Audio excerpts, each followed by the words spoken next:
আমাদের সন্তানরা মেধার অধিকার চেয়েছিল মেধার ভিত্তিতে তাদের কর্মসংস্থান, তাদের পড়াশোনা, তাদের সব কিছু হোক। তারা কোনো রাষ্ট্র ক্ষমতার পরিবর্তন চায় নাই, তারা কারো ক্ষমতাচ্যুতি চায় নাই, তারা চেয়েছিল মেধার মূল্যায়ন হোক। সেই মেধার মূল্যায়ন চাইতে গিয়ে যদি আমাদের সন্তানরা বুলেটবিদ্ধ হয়, প্রকাশে দিনে রাতে হেলিকপ্টারে করে এদিকে সেদিকে যে কোনোভাবে আমাদের সন্তানকে হত্যা করা হয়েছে, শিশুদেরকে হত্যা করা হয়েছে, নিরাপরাধ মানুষকে হত্যা করা হয়েছে, নিরাপরাধ ঘরের মধ্যে বসে থাকে বউ যারা পরিবার আছে তাদেরকে হত্যা করে, ছোটো ছোটো শিশু যারা অবুঝমান পৃথিবীর আলো দেখে তাদেরকে হত্যা করেছে। এখন এই আন্দোলন থেকে পিছু হটার কোনো সুযোগ নাই, আমাদেরও কিছু করার নেই, আমরা ব্যর্থ।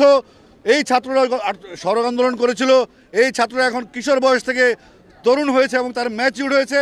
আমরা কোনো কিছু সিদ্ধান্ত নিব না,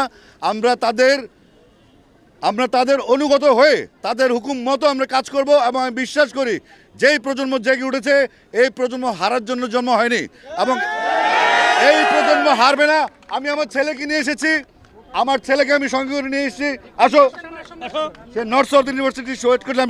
আমি লন্ডন থেকে আজকে আসছি, দিয়ে দিলাম। তোমরা গুলি করো, গুলি করো, সবাই।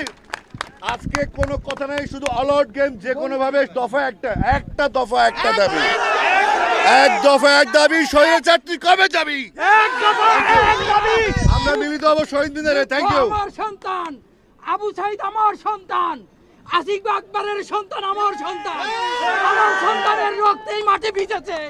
যে অধিকারের জন্য আমার সন্তানের মাটিতে এই বাংলাদেশের 55,000 বর্গমাইল ভিজেছে, সেই মাটিতে স্বাধিকারের উপযুক্ত জয় ছাড়া ছাত্র সমাজ ঘরে ফিরবে না।